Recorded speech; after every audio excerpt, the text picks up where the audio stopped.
দেশের রেস্তোরাঁ সেক্টরকে পরিকল্পিতভাবে সর্বশান্ত করার চেষ্টা করছে বড় বড় কর্পোরেট কোম্পানিগুলো। এমন মন্তব্য করেছেন বাংলাদেশ রেস্তোরাঁ মালিক সমিতির মহাসচিব ইমরান হাসান। সোমবার ঢাকা রিপোর্টার্স ইউনিটিতে আয়োজিত এক সংবাদ সম্মেলনে তিনি জানান, জ্বালানি সংকট, উচ্চ কর এবং প্রশাসনিক হয়রানির কারণে দেশের এই গুরুত্বপূর্ণ খাত এখন ধ্বংসের মুখে। এ সময় বিনিয়োগ রক্ষা ও কর্মসংস্থান টিকিয়ে রাখতে তারা এলপিজি সংকটের সমাধান এবং সিটি কর্পোরেশনের ট্রেড লাইসেন্স ইস্যু পুনরায় চালু সহ 11 দফা দাবি তুলে ধরেন।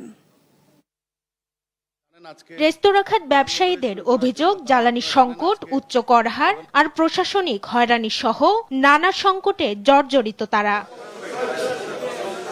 এমন পরিস্থিতি থেকে উত্তরণে আগামী বাজেটে ভ্যাট ট্যাক্সের হার কমানো, ওয়ান স্টপ সার্ভিস চালু, গরুর মাংস আমদানির অনুমতি এবং শিল্পনীতির দ্রুত বাস্তবায়ন সহ 11 দফা দাবি জানায় বাংলাদেশ রেস্তোরাঁ মালিক সমিতি।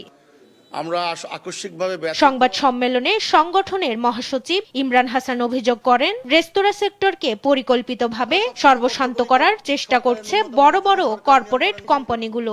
বেকারি শিল্প যেভাবে শেষ হয়ে গেছে, ওইভাবে আমাদের রেস্তোরাঁ সেক্টরকে শেষ করার জন্য পরিকল্পিতভাবে ওই কর্পোরেট আগ্রাসনরা আমার মনে হচ্ছে মন্ত্রণালয়কে কাজে লাগিয়ে আমাদেরকে সর্বশান্ত করছে, যাতে এই 18 কোটি মানুষের মার্কেট তারা নিয়ে নিতে পারে।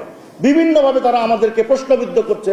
ব্যবসায়ীদের অভিযোগ, বিভিন্ন সংস্থার অভিযানের নামে হয়রানি এবং ট্রেড ইউনিয়নের চাঁদাবাজিতে অনেক রেস্তোরাঁ বন্ধ হয়ে যাচ্ছে। এ সময় বিনিয়োগ রক্ষা ও কর্মসংস্থান টিকিয়ে রাখতে তারা এলপিজি সংকটের সমাধান এবং সিটি কর্পোরেশনের ট্রেড লাইসেন্স ইস্যু পুনরায় চালুর আহ্বান জানান। উত্তর দক্ষিণ আমাদেরকে সিটি কর্পোরেশন আমাদেরকে ট্রেড লাইসেন্স দিচ্ছে না, সেই ট্রেড লাইসেন্সটা অবিলম্বে চালু করার জন্য আহ্বান জানাচ্ছি। দুই প্রশাসক আছেন, কোনো কারণ ছাড়া ট্রেড লাইসেন্স বন্ধ করে রাখা হয়েছে।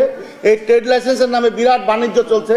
আমরা সরকারের কাছে আহ্বান জানাবো, অবিলম্বে ট্রেড লাইসেন্সটা যেন সরকার ওপেন করে দেয়। সংকট নিরসনে সরকারের দ্রুত পদক্ষেপ দেখতে চান ব্যবসায়ীরা। মাকদুরা মিতি, দেশ টিভি, ঢাকা।